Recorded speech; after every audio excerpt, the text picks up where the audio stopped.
Good morning. Thank you so much for joining us today for Psychosis Across the Dementias. My name is Lauren Weiss, and I will be one of the presenters. I will be joined by Kim Bailey, one of our programs and education specialists here at Alzheimer's Orange County. Before we begin, I would like to take a moment to thank our sponsor of today's event, Acadia Pharmaceuticals. And today we'll be talking about psychosis across the dementias. Today, we are going to be focusing on understanding psychosis and learning about symptoms and causes, looking at each of the dementias and how psychosis varies amongst them. And we'll also be talking about caregiver strategies for each of the types of dementias. Psychosis is when a person has lost contact with reality and has trouble figuring out what is real and what isn't. Symptoms of psychosis include delusions and hallucinations, which then lead into behavioral symptoms such as agitation, aggression, anxiety, sleeplessness, and depression. And overall, it's a loss of contact with reality. Psychosis involves a disconnect from what is commonly accepted as real, including difficulty distinguishing between what is real and what is not. Psychosis is not a disease, rather a symptom. It's not diagnosed itself, but rather symptoms of various mental health conditions. And people experience psychosis differently, with some experiencing it briefly or episodically, while others may experience it more frequently or consistently. And now to look at the difference between hallucinations versus delusions. Delusions are false beliefs that are firmly held despite overwhelming evidence to the contrary. Delusions commonly consist of paranoia, believing that their items have been stolen, or maybe that they've been abandoned, or their spouse is cheating on them. For example, a misplaced wallet becomes, "You stole my wallet and hid it from me." It is also common for an individual to believe that they have been abandoned when their care partner is not available to them. However, delusions do not always have to be frightening or distressing. They can sometimes be pleasant. For instance, believing that they spoke with a deceased person or they went on a trip, perhaps to Disneyland. Maybe someone believes that they are connected to a celebrity or that they're always receiving compliments from strangers. Hallucinations, on the other hand, are sensory experiences that occur without any external stimulus, leading to the person experiencing something others do not. People experiencing hallucinations most commonly experience visual hallucinations, but hallucinations can involve any of the five senses, such as seeing things that are not actually there, such as objects, people, or animals. Maybe they hear sounds that others do not, such as voices, music, or noises. Maybe they smell odors that are not present, such as food, smoke, or flowers. And they can taste things that are not in their mouth, such as food, metal, or even poison. Some can feel sensations on the skin that are not caused by anything external, such as crawling insects, burning, or tingling. Delusions are more commonly experienced than hallucinations overall. And why does psychosis occur? Psychosis occurs due to damage to the brain.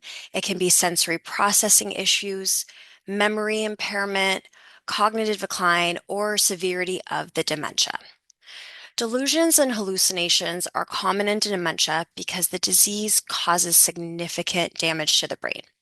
For instance, in Alzheimer's disease, regions responsible for processing sensory information and memory, the temporal lobe and hippocampus, are impacted.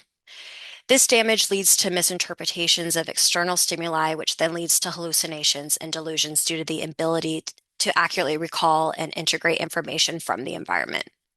Essentially, the brain is trying to connect the dots without all of the necessary information and will then fill in the gaps on its own. For example, when someone with Alzheimer's disease is unable to see the TV, but they hear noise, they may believe that someone is in the house. Or if they do not remember where they put their jacket, they assume it was stolen. Oops, I went way too quick. So now we're going to spend time looking at each of the different types of dementia and then talk about how psychosis is different in each one of them. We'll start with Alzheimer's disease. Alzheimer's disease is caused by the progressive accumulation of the amyloid plaques and tau tangles. It affects the hippocampus, the temporal and parietal lobes, leading to memory loss and cognitive decline. This loss of memory leads to confusion-driven delusions. So some common psychosis features, which we'll talk about in the next slide, are paranoia, misidentification, and occasionally hallucinations in the later stages. Delusions and hallucinations are common in Alzheimer's disease because the disease causes significant damage to the brain regions responsible for processing sensory information and memory. So that again, the temporal lobe and the hippocampus. This damage leads to misinterpretations of external stimuli, which then leads to hallucinations and delusions due to the inability to accurately recall and integrate information from the environment, as I mentioned earlier. So again, with Alzheimer's disease, which varies from the other types of dementias, is especially the brain is just trying to fill in the gaps. Um, Hallucinations and delusions are especially prevalent in the later stages of the disease as the cognitive decline worsens. And delusions and hallucinations in Alzheimer's disease are associated with different characteristics. So, for instance, during some studies, they found that people with Alzheimer's disease, delusions were associated with older age, depression, and aggression, whereas hallucinations were associated with more severe dementia and longer duration of the illness. So essentially, someone who has a more severe case of Alzheimer's disease dementia and has had the illness for a longer time are more likely to experience hallucinations versus someone with delusions if they are older and maybe are suffering from depression or aggression, they are most likely to have delusions. And when we experience different types of delusions, persecutory delusions, such as delusions of theft, those are most common in late life. Delusions that occur in Alzheimer's disease course then do misidentification delusions, such as TV signs and phantom boarder. So, for instance, when we hear the television in the next room, but we're not able to understand where that noise is coming from, we may think someone is in the home with us. Those are associated with advanced dementia and greater cognitive impairment. So again, when we have believing that someone's in the home with us or not being able to say where that sound is coming from, that is usually when we're at the later stages of the disease versus more in the beginning stages of the disease, we believe that there might be theft that is occurring. And essentially, again, because we're not able to say what is happening. I can't find my wallet. I'm not quite sure what happened. My brain's trying to fill in the gaps. I will just assume that somebody stole it from me. And now I'm going to hand it off to Kim to talk about Lewy body. Good morning, everyone. I'm happy to be with you today. Lauren asked me to step in and talk a little bit about Lewy body and then also frontal temporal lobe dementia because these are areas I've been working in for quite some time. In fact, we have a specialized caregiver support group for those who are caring for someone with Lewy body or FTD because these diseases are so unusual because they are often accompanied by psychosis and other difficult symptoms. And so I'm happy to talk about these illnesses with you and to also sort of differentiate, why we're concerned about psychosis and how the approaches and treatments might be different. So let's start with Lewy body dementia. And many of you may know about this or know someone with it. One of the famous celebrities who is known to have had Lewy body is Robin Williams.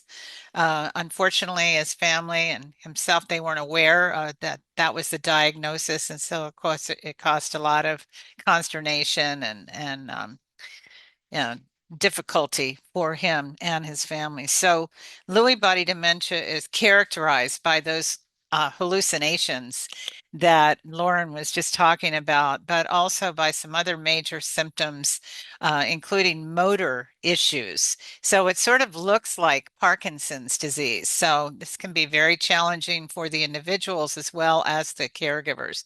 So understanding the differences and the nuances is really essential for proper management of the disease. So it's different than Alzheimer's disease in physically that in that it's characterized by abnormal aggregation of alpha synuclear proteins, otherwise known as Lewy bodies. And this disease was named for Dr. Lewy, just as Alzheimer's was named for Dr.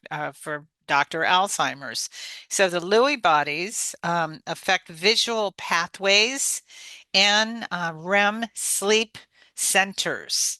So common psychosis features include those early, persistent, and very vivid hallucinations, and they're usually of people or animals.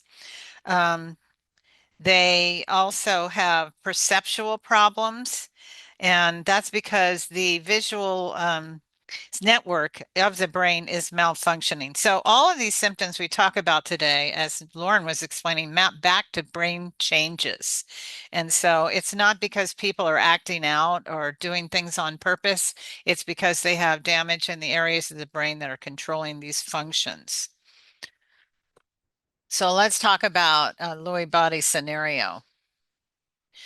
Um, yeah, so a little bit more about the visual hallucinations. The people with Lewy body dementia often experience very vivid, as I said, visual hallucinations, which can be very distressing and confusing for both the individual and the caregivers. Like Lauren said, sometimes they're not unpleasant, but other times they're fear-provoking.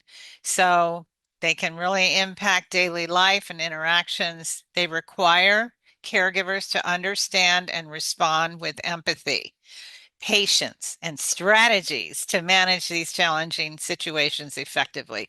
So we teach caregivers to validate the fact that a hallucination is happening. And so, in other words, we don't want to tell people, no, that person isn't here or what you're seeing isn't true. We want to validate that, respond to their emotions behind it, reassure them, and then redirect them or figure out a way that we can come in with a good intervention.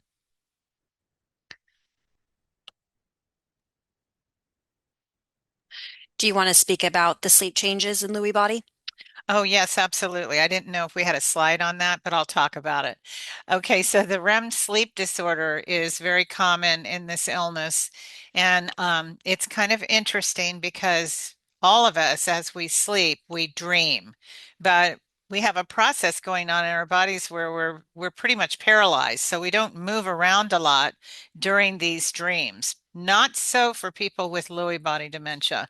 They are often acting out their dreams. And so they may be punching the air, they may be getting up out of bed, trying to jump out a window, sleepwalk, all kinds of dangerous things. And so this is something that is not common to Alzheimer's or other types of dementia, but is singular to Lewy body dementia. And it's very difficult. You can imagine how difficult that is with the caregivers as they're struggling to sort of keep that person safe and calm their fears. So Lewy body also just looks a lot like Parkinson's. So you see a lot of similar problems with motor control and rigidity and walking. You may also see fluctuations in lucidity. So people with Lewy body can act like they're really all there at different type or different points in time, but then, they go back to having massive cognitive impairment. So it's very different, as you might imagine, from Alzheimer's disease, in that it looks and acts like Parkinson's disease. There's current persistent hallucinations.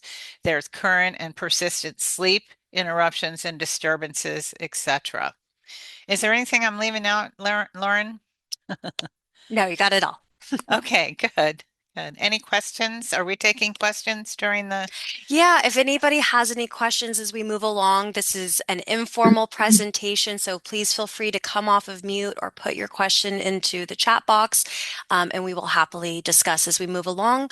Otherwise, we'll save some time at the end for any Could questions. could I just ask a question Sure. regarding, I've always wondered if my dad has Lewy body. He's never been officially diagnosed with any particular, just, major, just problems, with his brain. So, um, if he doesn't take sleep aids, um, he really moves around a lot in his sleep. But in the memory care, if he's on his sleep aid, he's not as mobile. And I also noticed when they forgot to refill the sleep aid a few days over the Thanksgiving holiday, he also trembled a lot more.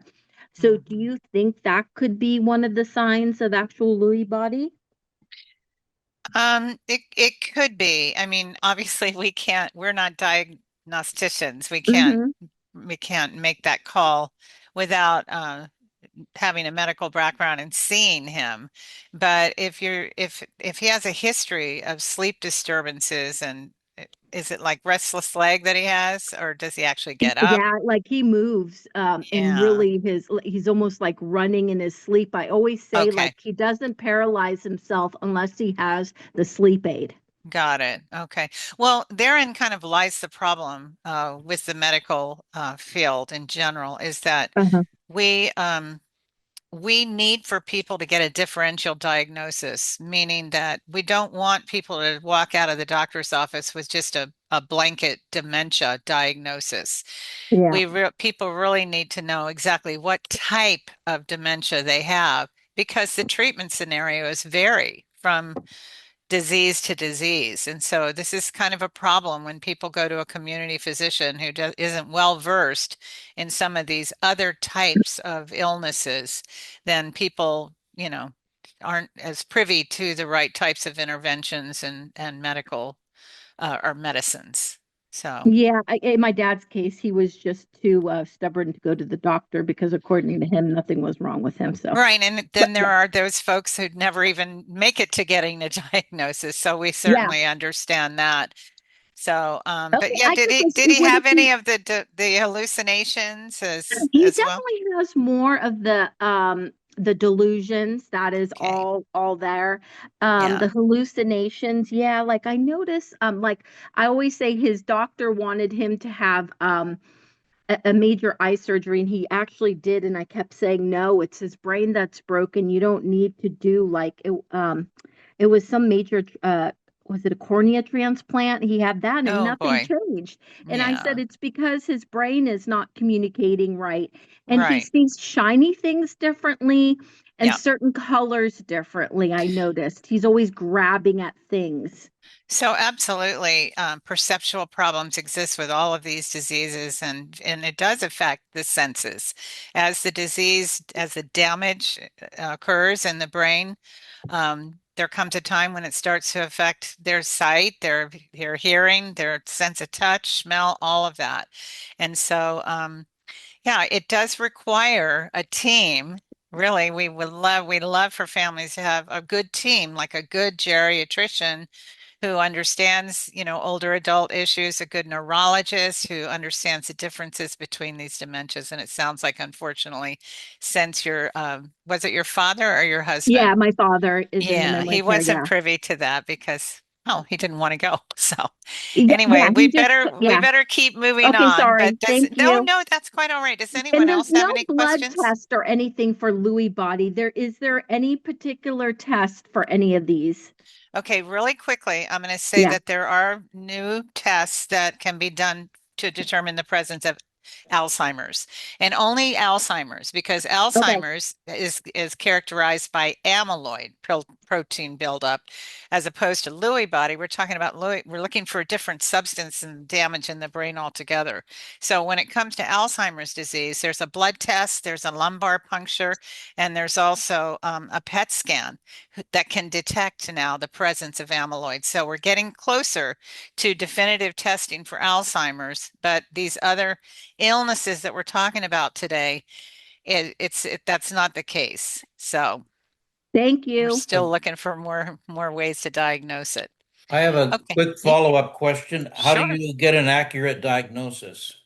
Well, we have referrals here at Al's OC to assessment clinics in Orange County, as well as neurologists who we've identified who can help to make the diagnosis.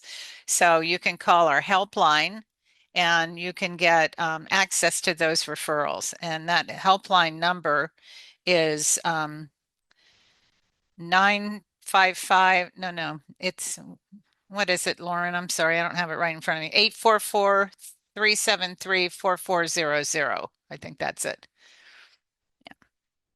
Okay, I think we have a slide with the helpline number on there as well. Okay, so Yes. we better move on, right? Is there anything Yes. else that we need to talk about with No, I Lewy just wanted body? to quickly share we will be doing a specific webinar in January on Lewy body. Right. And we have a recording on frontotemporal dementia from last year. So we will be doing a deeper dive into those in the upcoming months, but we'll go ahead and move on. Thank you, Lauren. And thank you everyone for your questions. So similarly, we have Parkinson's disease dementia. And that involves cognitive decline that's linked to Parkinson's disease. So those folks are having problems with memory and attention, problem solving, all of those things that we see affecting people in other types of dementia. But the difference is that people start out with Parkinson's disease, they have all the motor function, the motor problems going on, and then they eventually start to have dementia symptoms as well, as opposed to Lewy body, well, where it's the reverse. They have all the motor symptoms first, and then the cognitive problems. Did I say that right? Yeah.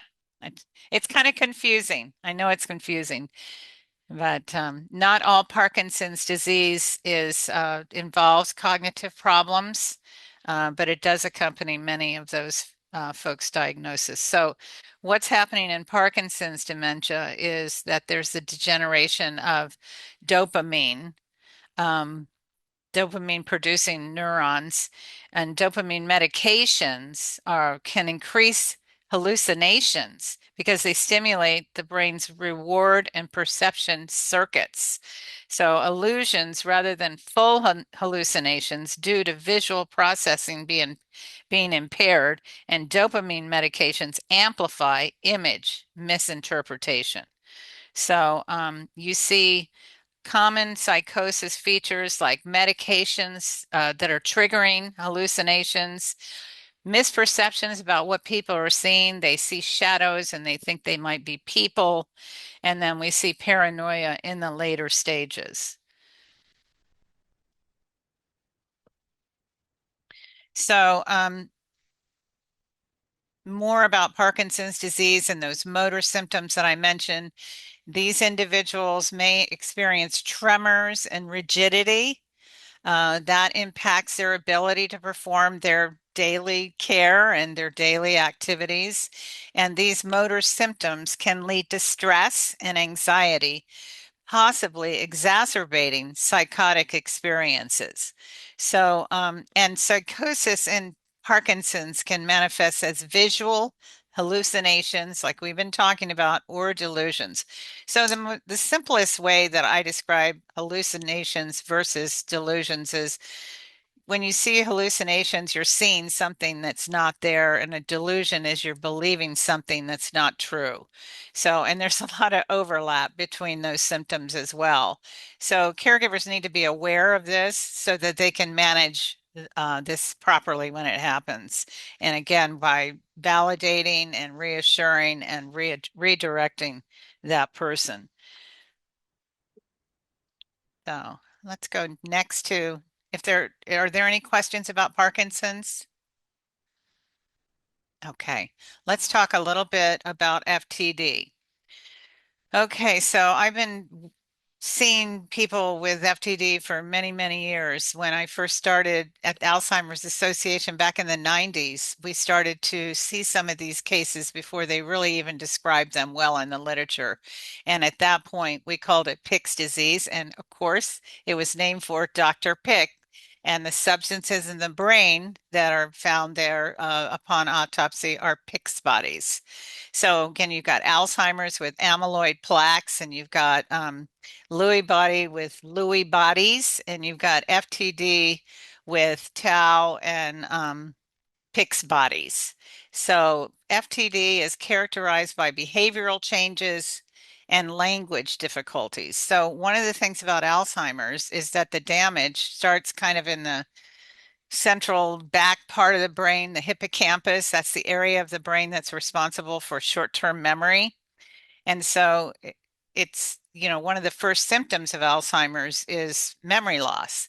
Not so with FTD because the damage there starts in the frontal temporal portions of the brain, and those are the areas of the brain that are really responsible for behavior and communication.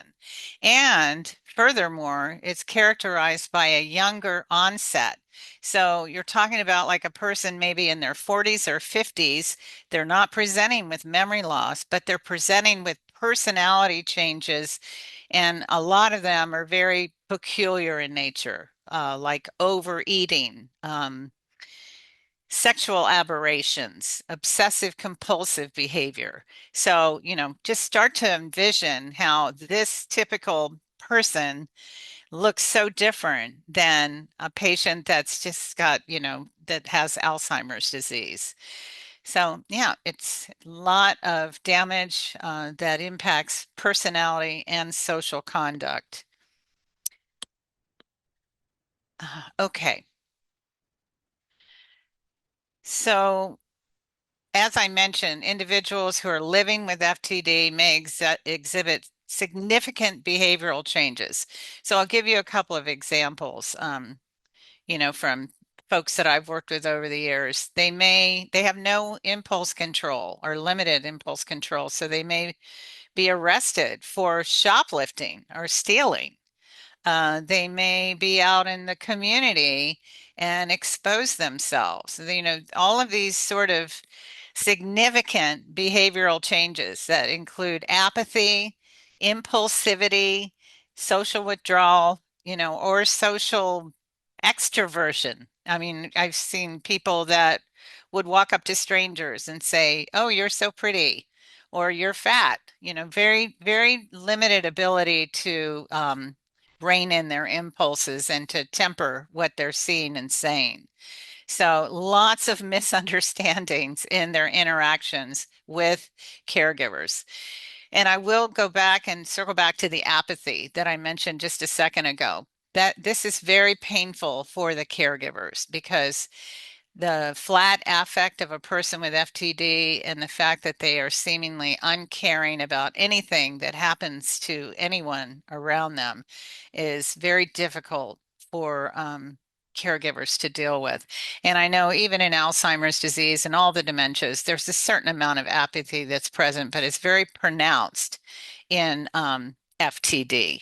So as the disease progresses, some individuals definitely experience psychotic symptoms, such as those hallucinations and delusions we've been talking about so much. All of the symptoms they show complicate their care and require additional support from families and caregivers. So I always say with Lewy body dementia and FTD, there's an extra layer of burden associated. None of these illnesses are easy, but there's an extra layer of burden present in both Lewy body and FTD that really requires a lot of extra patience and a lot of extra intervention. So hence the need for special support groups and special education. And again, Lauren mentioned that we have a speaker coming out to talk about Lewy body, not coming out, but being on Zoom with our monthly CE webinar. Is that in January? And then we've had someone from the National Frontotemporal Dementia Organization, who has done a previous lecture, and that's available on video on our website or on our YouTube channel. Okay, anything else any questions that you have about FTD? I just like to add also with FTD, it's more fixed belief changes rather than sensory hallucinations. And sometimes, as Kim mentioned, with a disinhibition and people acting out with no regard, that can sometimes be seen as psychosis when rather it's just a typical symptom of FTD. So something to just be conscientious about. Yes, and I would add that for both of these illnesses, there's a long road to diagnosis. And so many times these caregivers will think that there's a psychiatric issue. Many of my caregivers will say, well, at first we went to a psychiatrist and we were going to marital counseling. I've known people who divorced their husbands or wives because of untoward behavior that they just simply didn't understand. Um, and then they would come back and care for them. So they're really difficult diseases. All of these are difficult, and education is helpful. And glad you're all here. Yes, thank And I'll you. turn it back over to Lauren. Thank you. Okay, thank you. And now we're going to talk about vascular dementia. Vascular dementia is caused by strokes, TIAs, or chronic reduced blood flow, which disrupts cortical and subcortical circuits. Symptoms vary by location of injury, so depending on which area of the brain had restricted blood flow will dictate what the symptoms typically are. Vascular dementia psychosis, though, is tied to a specific brain injury timeline, and mostly we see them after abrupt change, such as a stroke. With vascular dementia, I'm sorry, it is a very specific prognosis. As we know, Alzheimer's disease and other types of dementia are a slow progression of disease. However, vascular dementia, someone has a stroke, they experience a decline, and then they continue on that pathway until they experience another stroke or a TIA. So it's not gradual like Alzheimer's disease. Psychosis, again, is going to depend on which area of the brain suffered damage. For instance, frontal strokes cause paranoia. Overall, with vascular delusions are more common than hallucinations. And in vascular dementia, someone may experience the belief that people are following them. Some common psychotic features we see with vascular dementia, again, delusions, which are going to be more common than hallucinations. And we also experience mood-related psychosis. Mood-related psychosis is a condition where individuals experience psychotic symptoms, such as hallucinations and delusions, during severe episodes of a mood disorder, like major depression or bipolar disorder.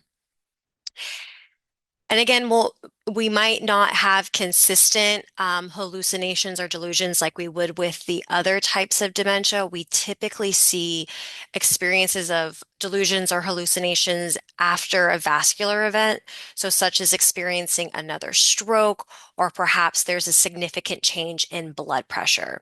So if someone has unstable blood pressure, they're at a higher risk to experience symptoms. So as we know, someone who's experienced a stroke is therefore at a higher risk to experience a stroke. So managing blood pressure, especially if dementia is involved, is very important. I would add too that someone's asking about the slides. You will get the slides. They were included, weren't they, in with the email that you sent out, Lauren, with the link? Yes, Yeah. they were, but I So will happily send everything else out again as well. Sure. And then the other thing before we move on from vascular dementia, oh, I'm sorry, you were going to do a scenario. Oh, no, I was, You finished that? Okay. yes. I just wanted to add that not all individuals with vascular dementia decline. Um, some, are lightly affected by that initial stroke or event that happens in the brain. And then, they get on a plateau. And for a few folks, they don't ever seem to really progress, or they may not progress for a very long time. So if you can, as Lauren is saying, control blood pressure and reduce the risk factors for stroke, it may prevent that steep decline that you see in other illnesses. That's right, Lauren? Yeah. Correct. Okay. Okay, so we'll move on, and I just want to show you a screen here that sort of lists all of these different illnesses that we've been talking about so that you can look at what they have in common and how they differ for one another. So as Lauren mentioned in the beginning, hallucinations and Alzheimer's disease are usually a part of the later stage. And Lewy body, you're going to see them early on. They're going to be very consistent, very vivid and well formed. I can remember a telephone conversation I had with someone with early Lewy body, and she said, I realize that the people I'm seeing in my house aren't real, but I'm having difficulty dealing with the lack of privacy. So, what can I do about that? So, you see, this is someone who's in the very earliest stages and is able to articulate her symptoms very clearly, as opposed to someone in Alzheimer's disease who's having those symptoms very late in the illness. Parkinson's disease, when they have hallucinations, sometimes that's because they're on the wrong medicine. I think someone asked a question about medications earlier. We'll talk about that a little bit more, but for some of these diagnoses, the Alzheimer drugs are not indicated for use because they're not targeting amyloid. And sometimes you can have a medication that actually makes the Parkinsonian features worse. So they have more problems with gait, more problems with rigidity, etc. So again, we're looking for a definitive diagnosis in as much as it's possible by getting the right types of tests done and etc. So frontal temporal lobe dementia hallucinations are rare, and they're sort of variable in vascular dementia. But you can see that, although delusions are less, we're going to the next column of delusions, they're less common in some of these diagnoses. You do see them across the board pretty much. And then there are other unique psychotic features that accompany some of these illnesses as well. So, any questions about this chart?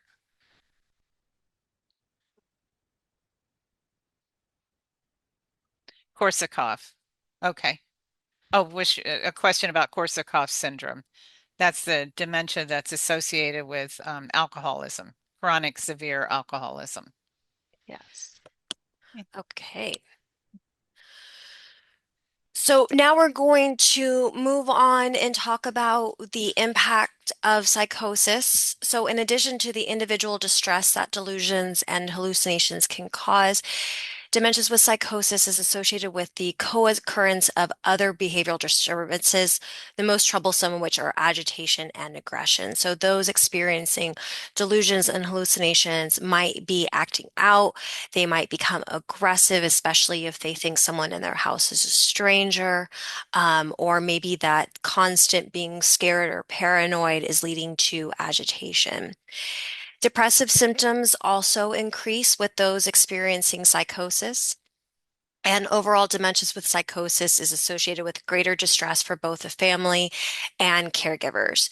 There is overall greater functional impairment for those living with dementia and psychosis, meaning that they're not able to take care of themselves as well. And there's also a greater risk for institutionalization. So, meaning that someone experiencing dementia with psychosis, they may need to be placed in a skilled nursing facility, a hospital, or long-term care because the family is unable to care for them due to the extreme behaviors that person is exhibiting. And lastly, the person experiencing psychosis is at a greater risk for health decline and a greater risk for increased mortality. Those that experience psychosis tend to have a faster decline in cognitive function because psychosis in this context is often associated with more severe underlying brain damage. This is leading to a more rapid progression of the disease. Now, that being said, we can see in Alzheimer's disease, versus Lewy body, where it's a classic symptom just because of the damage that's occurring in the brain. And again, psychosis can also impact daily functioning, such as managing self-care, interacting with others, and maintaining independence and impact of quality of life. So, which is further accelerating the decline. So again, those experiencing psychosis, they are wrapped up in maybe paranoia, a delusion, hallucination, and therefore can't take care of themselves, can't manage their care, medications, doctor's appointments, meaning that they're going to need more assistance. With the symptoms of psychosis, it's important to get medical evaluation. Diagnosing a dementia-related psychosis is mainly about gathering information, ruling out other causes, and then observing, listening, and asking many, many questions. The first step in finding out if your loved one has a dementia-related psychosis is making sure that the hallucination or delusion isn't the result of something else. So a urinary tract infection, for instance, can lead to hallucinations. So those of us that, have known someone with dementia and that maybe they have a urinary tract infection, we see how that can amplify and really exacerbate the symptoms of dementia. So making sure that there's nothing underlying going on. And for instance, Parkinson's, vascular dementia, I apologize, maybe their blood pressure is unstable, which is causing the symptoms. And again, as a reminder, a person experiencing symptoms should not go alone to the doctors as they may hide the symptoms. They may not have insight into their symptoms. So they may not even be able to communicate to the doctor, these are things that I'm experiencing. It's important for a family member to go along with them. And we want to keep a log to share with the doctor when we go to the doctor's appointment of when, what, why, what has been happening, what we've been seeing, when is it occurring, what is occurring as well. And as a reminder, sometimes we don't feel comfortable bringing these things up in front of our loved one at a doctor's appointment. Again, maybe they're lacking the insight into the disease, they're embarrassed, they become combative or aggressive and saying, nothing's wrong with me. And we can always call ahead to the doctor, write him a note beforehand, or try to communicate afterwards and let them know this is what we've been seeing. Lauren, before we move away from that, I just want to underscore that whenever you start to see psychosis or any kind of psychiatric symptom, especially if it comes on suddenly, you want to think medical because Lauren's just been talking about UTIs and other possible causes, but people are not able to communicate to us when they're feeling poorly sometimes. And if they have an infection, the first symptom, the outward symptom, may be agitation or aggravation or hallucinating, etc. So always think medical first. There's other causes for behaviors, but that's the one that we really want to make sure we don't overlook. We want to make sure that we have a good team and that we can take our loved one to the doctor to see if investigate the possibility of that infection. Thank you, Lauren. Yes, no, and I completely agree with that. And so often when we're living with these diseases, we just think, oh, well, this is a normal part of the disease. And we don't take a step back to think this may not be normal because, as we know, so much is abnormal with the disease process. But if something is new, something is concerning, or you're just not quite sure, please talk to your doctor. You can always call us and we'll help you navigate that. Um, so management of psychosis consists of both non-pharmacological and pharmacological interventions, which we'll discuss in the next couple of slides. But ultimately, left untreated, symptoms may be significant enough to present a danger to self or others. And this may be due to agitation. So, for instance, someone might begin yelling, lashing out against others when they feel threatened, or just general aggression. People may refuse care because of paranoia. They may wander into unsafe situations or have agitation resulting in injuries. So, for instance, someone becomes so upset and they're trying to leave and get away from what is threatening them, and they fall over or they hurt themselves. So, now I'm going to hand it to Kim to talk about non-pharmacological approaches. Yeah, and I want to make sure that I don't confuse people because I was just underscoring the importance of taking a first line medical approach. I mean that when it's a sudden onset of symptoms, of new symptoms, sudden onset. But in general, when we're talking about sort of managing these chronic psychotic reactions, we want to adopt a non-pharmacological approach at first to see if that works before we resort to medication. The reason for that is because people, are affected by medication in different ways. Um, so we always want to start low and go slow with medical interventions. But before we try that, we want to look at therapeutic interventions such as cognitive behavioral therapy that can help individuals manage symptoms of psychosis, promoting emotional well-being and enhancing coping strategies in stressful situations. And that's kind of a fancy, I want to kind of wrap that around a simpler way of saying that we want to look for things that work. And sometimes we learn about those things from our fellow caregivers in support group settings. So there you're with folks that are having shared experiences. It helps you to, kind of get a feel around the circle. How do you handle hallucinations when they happen? What works well for you? What's not working well? So between therapeutic approaches, and support groups, I think that we can start to live with these some of these symptoms and try to manage them without medications. Does that make sense? Let me see what else I should say about that. We're Well, gonna, oh, mhm. yeah, I'll turn it over to you, Lauren. You go ahead. We're Thank you. going to go through each of the different types of dementia and go over some more non-pharmacological approaches as well. So just a brief overview of what non-medicated approach looks like. And then for medications, there is currently no FDA approved medication for the treatment of psychosis and dementia. So we have doctors that often go off label to prescribe antipsychotic medications, but those are not approved for dementia-related psychosis. So some examples of antipsychotic medications can be Abilify, Haldol, Zyprexa, Seroquel, and Risperidol. In severe cases, antipsychotic medications can help reduce hallucinations, but they do have serious side effects. So current pharmacotherapies for psychosis and dementia have limited efficacy and high toxicity in this age group. Of all of the antipsych medications, or Haldol is the most studied. It has mild to moderate efficacy, that's a tough word for me, relative to placebo medications in dementia patients with psychosis or other agitated behaviors. Um, so it's really important when talking to your doctor and expressing your concerns to talk about the risk and benefits of these medications. Because yes, they may have some help, but again, the risk of these medications, because they do have black box warnings, meaning there's an increased risk of stroke, aneurysm, of death. So it's really important, how severe are the behaviors that you're seeing? How severe are the hallucinations and the delusions?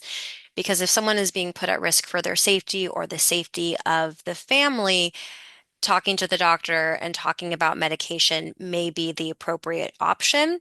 Or if the severe symptoms aren't that bad, maybe it's more of a non-pharmacological approach. But with all of this, maybe both are needed, right? Medication and therapeutic intervention as well. So it's important to just know that, yes, there are medications that are available, but they are not intended for psychosis related to dementia. They are intended for psychiatric symptoms of other illnesses. But please do talk to your doctor about what is available to your loved one. I think too, Lauren, that there are some drugs, specific drugs, in the pipeline that, and in fact, our sponsor, I think, is an entity that has such a drug that they're studying now. Hmm. But yeah, as Lauren said, in the meantime, there is no dedicated drug, but they are working on that. Right. And there are clinical trials available for medications. But yes, as Kim mentioned, nothing specifically for this. Hopefully one day. And now we're gonna go through all of the different dementias that we talked about earlier in this presentation and talk about caregiver support. As we all know, caregiver support is essential for taking care of our loved ones with different types of dementia. However, caregivers are at risk for burnout.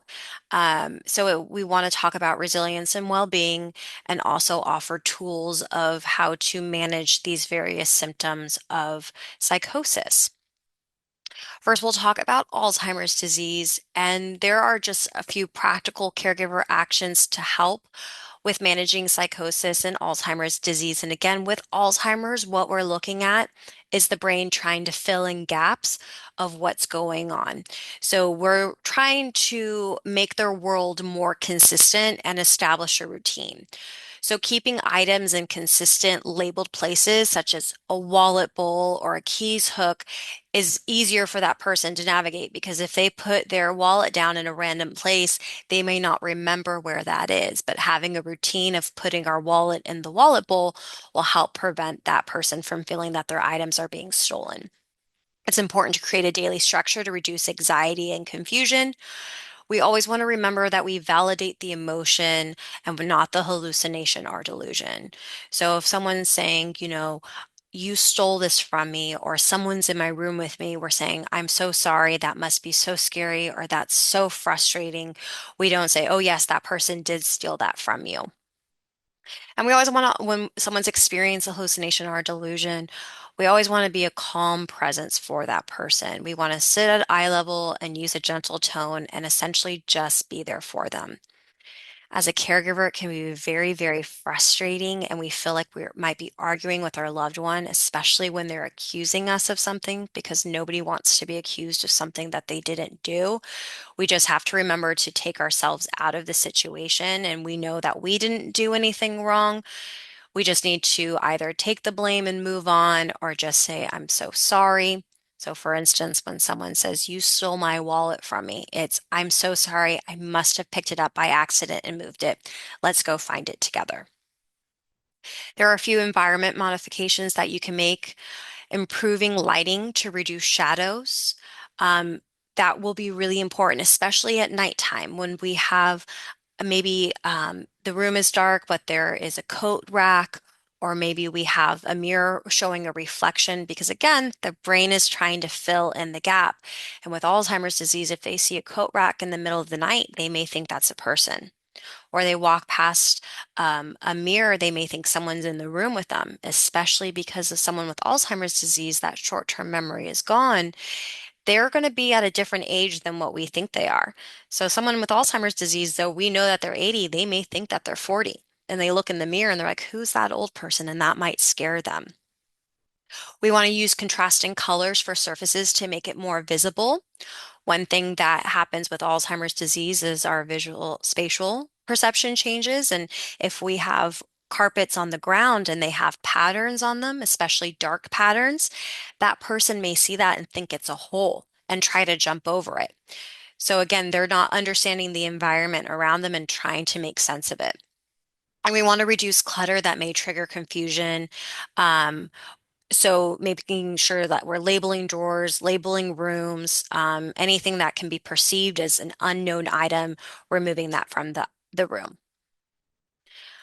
And again, communication is going to be so important when we're working with someone with Alzheimer's disease. And I cannot state this enough. We need to avoid arguing.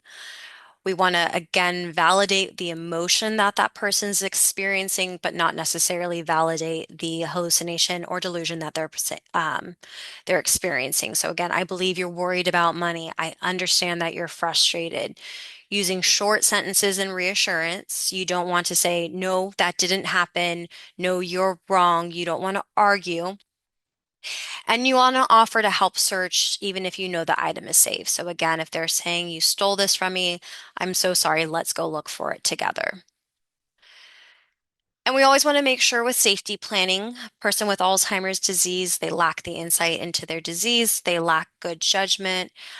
So they may have delusions that they have to pay or hallucinations. So just making sure you're locking away financial items. Anytime anything's involved with money, making sure that there's a trusted family member involved, and installing door alarms or cameras if wandering occurs. And when we see very often with Alzheimer's disease is sundowning, or maybe the belief that they need to be somewhere, they need to pick up their children, which can lead to them wandering or trying to go outside. So making sure that you have alarms on your doors, cameras, or a way for the person not to freely exit the home. And as Kim had mentioned earlier, it's important that if anything changes, if there's a sudden change in your loved one or something new that you're not quite sure about, you're notifying the doctor. So, for instance, if paranoia, that person's been paranoid, they're always thinking someone's in the room with them, and that's become a norm. However, all of a sudden they're becoming aggressive and they're acting out.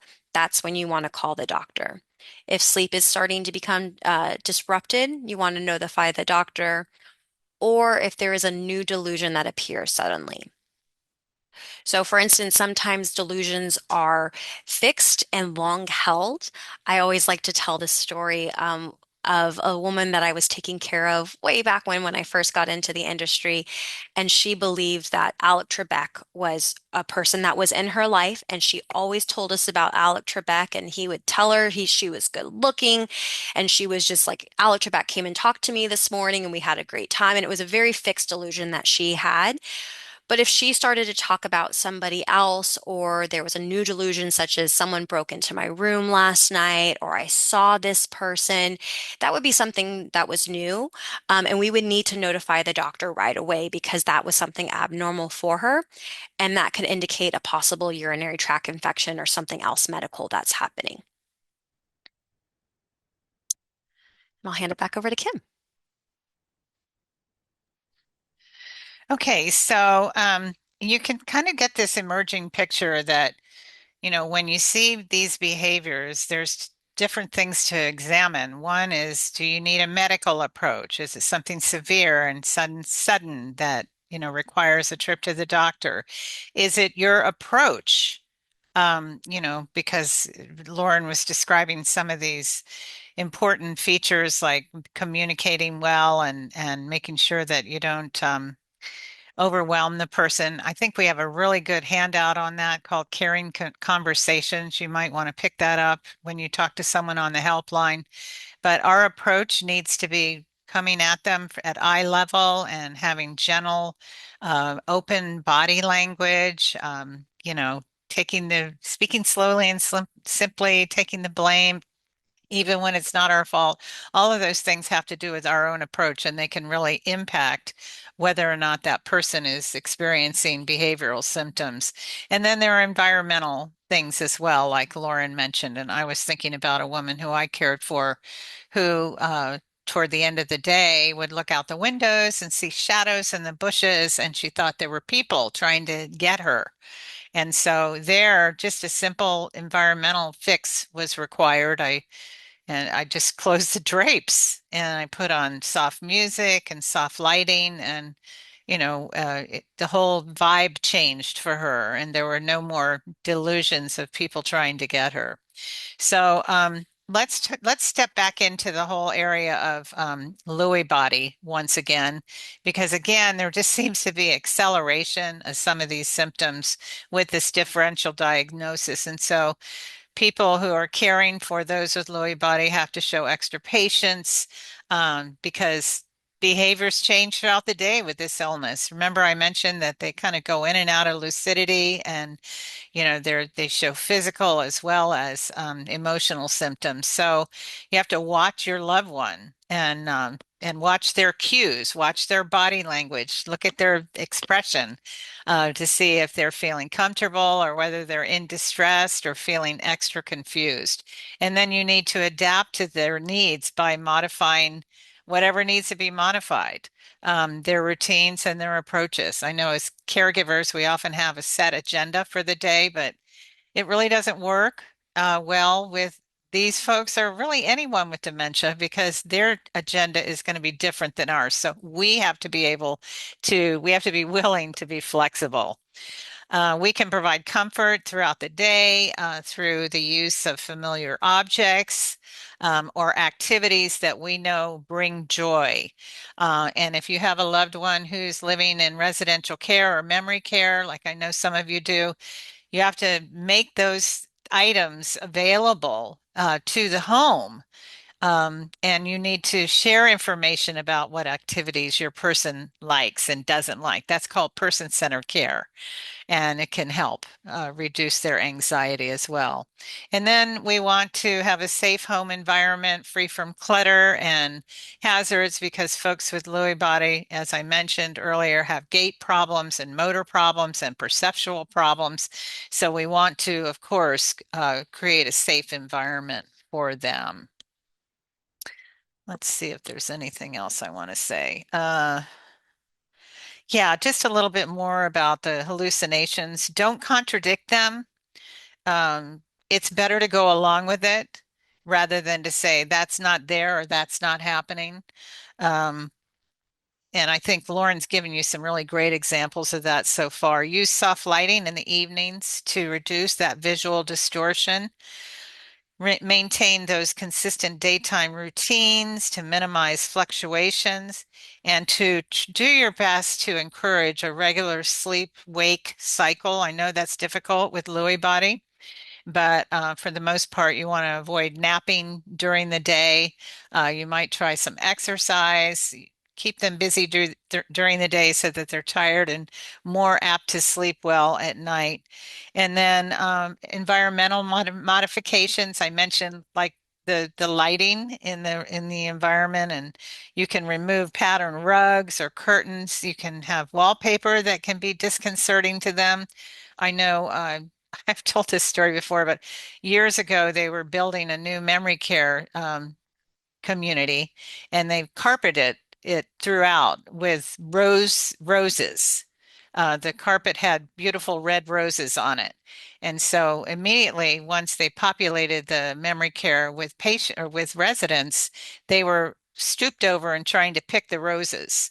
And so there's severe disturbances that we see in these illnesses. So we have to really make sure that we're not adding to their confusion by having puzzling environments. Um, yeah, I think that's good. I do want to mention the safety planning. For Lewy body because we mentioned that REM's the REM sleep disorder that they have at night. So we want to make sure that that room is safe, that windows are locked, the bed is away from hard surfaces, there's padding, and the partner is safe. We want the caregiver to sleep separately if that is indicated. So, yeah. Okay, let's go to the next slide. Okay, so we want to talk about the Parkinson's related dementia now. Um, Medication management, regularly review those medications with the doctor to ensure safety and effectiveness for the person. You can actually track symptoms in a journal that you can use when you or tracking some other kind of tracking mechanism so that you can use that when you go to the doctor. Take a list of medications to the doctor and make sure those are all reviewed. It's also the pharmacist can be helpful in reviewing medications as well. You want to, as I said, create a calm and familiar space in the environment to reduce confusion, excuse me, and anxiety. And you want to engage others in the care, family and friends, to provide emotional and practical caregiving support. Use simple, clear language when you communicate and maintain eye contact face to face to enhance understanding. And then encourage gentle physical activity to promote mobility and overall well-being. So some additional things you can try. You can install bright night lighting, especially if they have to get up to go to the restroom, you want to make sure that they can do that safely. And so night lights are important. You might even want to leave the door open and with a light on in the bathroom so they can see the bathroom. If they have a line of sight to it, that makes it easier. If you are sleeping separately from your partner, you might want to use a triggered alarm mat so that you hear when they get up so that you can assist them and prevent falls in that way. So, and all the time, communicating with them in a gentle, reassuring voice. I'm here. You're safe. I love you. I'm going to take care of you. Yeah. Yep, and Okay. just to add on to this, again with Parkinson's disease dementia, two things that we're seeing is one, psychosis is typically caused by dopamine and by the medication that there's too much dopamine. So paying careful attention to when you give the medication and what happens after the medication or at what time the psychosis is experiencing uh, being experienced. And then two, a person with Parkinson's disease dementia is experiencing illusions, meaning that they're seeing shadowy figures. So bright lights will help reduce that experience for the person. Yeah, the lighting's tricky, isn't it, Lauren? Right, because sometimes we want calmer lights, sometimes we want bright Yeah, lights, but with yeah. Parkinson's disease dementia, we want to focus on a Safety. bright environment Hmm. to reduce shadows. Yeah, absolutely. Okay. All right, now let's talk about caregiver strategies for FTD. We want to go with a daily routine that involves structure and stability and predictability for the individual. But at the same time, we want to be open and flexible in case we need to make adjustments, as we always do, to those plans, depending on those fluctuating moods that we may see in our person that we're caring for with FTD. It's really imperative not only for FTD, but all of these illnesses to learn as much about them as you can to better empathize with the individual's experiences and challenges. For example, the empathy. You might be angry with your mate because they seemingly have so little regard for you or care about you. But for you to know that that's a feature of this illness and it's not their fault makes a huge difference, I think, because I mean, if they could change it, they wouldn't have this diagnosis. So the more you know about these illnesses, the better you're going to be at managing them. And then, all caregivers get to be experts over time with a little practice in things like deflecting and distracting and redirecting. So we can use gentle redirection techniques to guide the person away from distressing thoughts. So sometimes it's something as simple as offering them something they enjoy. They may be talking about a person who's dead and getting very upset. They want to see this person. And so you may respond by saying, "Oh my gosh, yeah, that would be great. Before we go, let's have a sandwich." So I make it sound easy. It's not. But the point that I want to make is that if you can get them thinking about something else or talking about something else, they can then forget perhaps what it was that was agitating them. So, and we just want to keep re-examining our homes to make sure there's not clutter or loose rugs or things that can increase their fall risk. We want to keep everything safe. Okay, exercise. Oh, I'm sorry. Oh, I'm sorry. You go ahead. You're next. Thank you. Okay.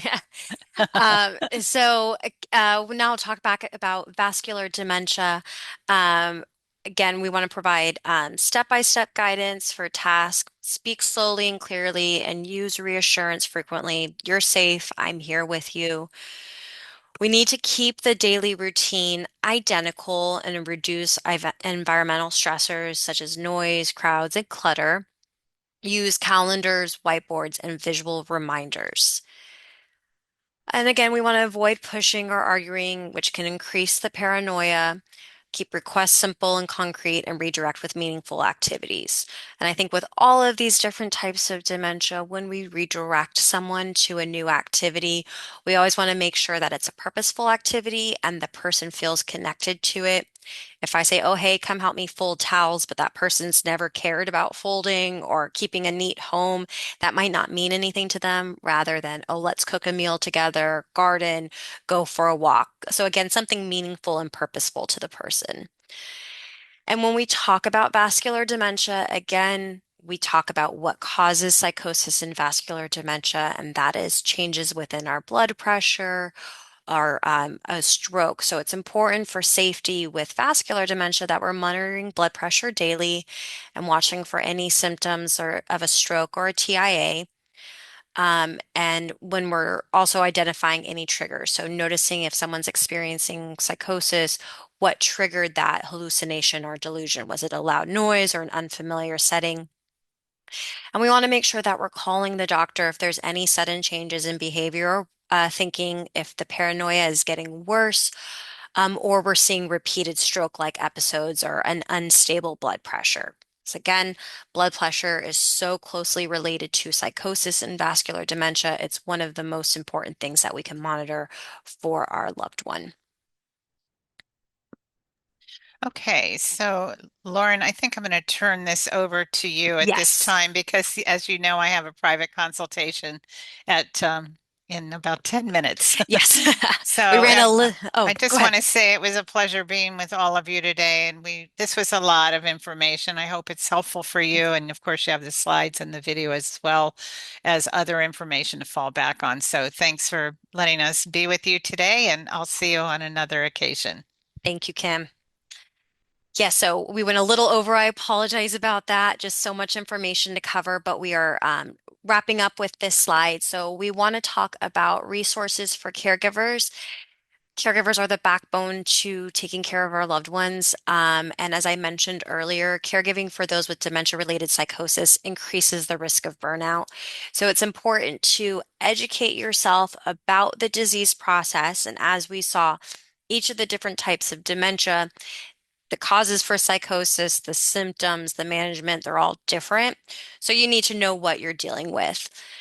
But it's important as a caregiver that you find ways to take care of yourself. And I understand completely it's easier said than done. But taking care of yourself will reduce the risk of burnout, make you a better caregiver, and allow for you to just be the best version of yourself that you can be. So you want to make sure that you're taking breaks.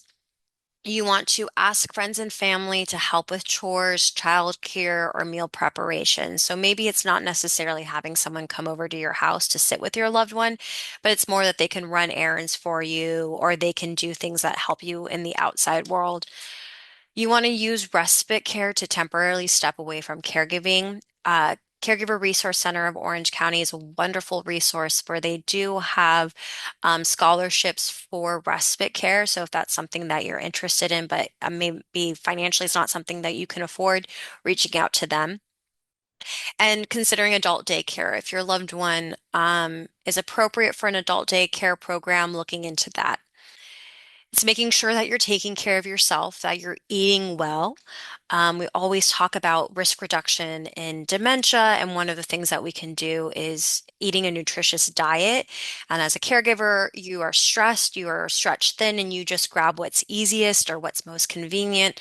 But it's important to focus on eating a balanced diet, making sure there's veggies, whole grains, lean meat, and drinking plenty of water, trying to exercise, go for a walk, trying some way to de-stress, yoga, tai chi, breathing exercises, finding a hobby that means something to you, and maybe it's dancing or gardening or just having an opportunity to read a book.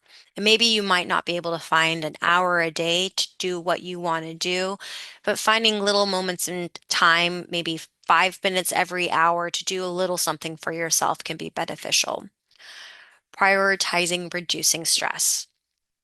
Again, so much easier said than done, but learning to practice meditation, yoga, or Tai Chi, listening to relaxing music, or doing guided breathing exercises, Trying to schedule time to do something you enjoy and setting limits to what you can do. As a caregiver, we feel like we can do it all and we say yes, yes, yes, and then we hit a point where we can't do anything more. So learning when to say no. And importantly, you need to seek support. You need to reach out to others and learn that it's not just you going through this. Our support groups are such a wonderful place for caregivers because you can find individuals that are going through what you're going through. As Kim mentioned, we have a Lewy body, we have frontotemporal, we have Alzheimer's disease support groups. And just talking to someone who said, "Oh, yeah, this happened to my loved one. This is what I did about it," and learning new tips and tricks, and just learning to connect with people in the same situation as you. Trying to talk to friends or family members, but that can get a little tricky too, as they're not experiencing what you're experiencing. Being open to talking to a counselor or a therapist to help offload some of your stress, and of course, involving the doctor so that you can speak more about treatment. But most importantly, be kind to yourself. You need to forgive yourself when you don't get the results you want. You need to learn from your emotions and recognize when you need to make a change. I like to say that dementia is a very forgiving disease. Something can go wrong, your person can get angry, you guys fight or yell or whatever it may be, and you take that opportunity to step back, re-examine what happened, and try a new approach. Unfortunately, your person's going to forget what happened, and you can try a new way or a new method. But again, you have to take care of yourself. So I encourage all of you to write down our helpline number if you're not always already familiar with it. We are available Monday through Friday from 8:30 to 5. We are here to help with caregiver support, with education regarding the disease. We can refer you to resources to help support you or your loved one, but we are here for you throughout your caregiving journey. I also, once again, want to thank our sponsor, Acadia, for helping to put on this presentation. And now I'll go ahead and open it up if there's any questions.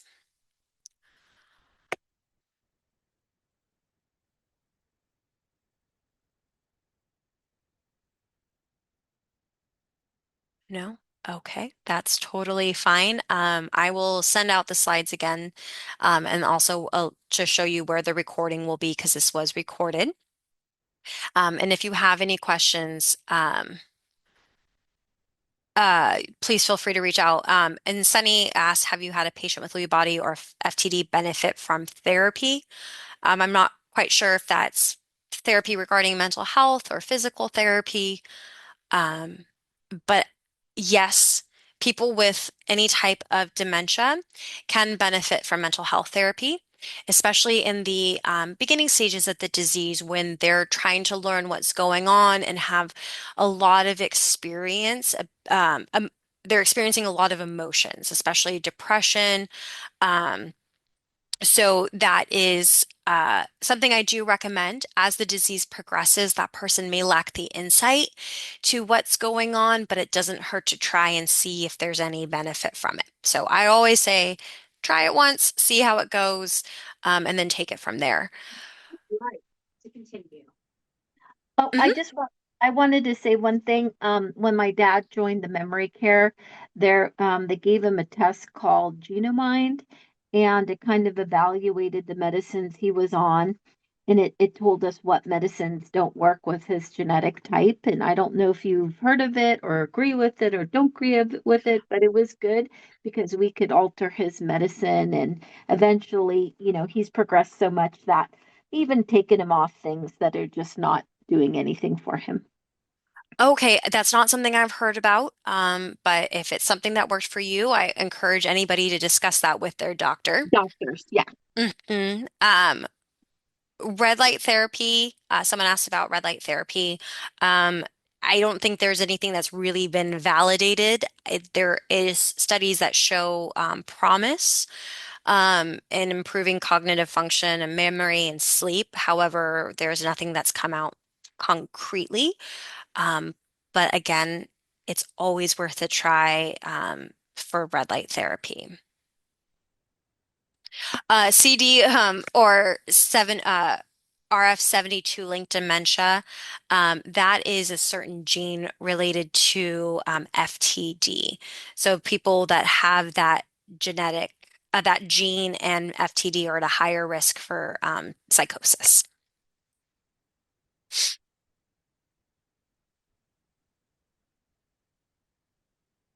Anything else?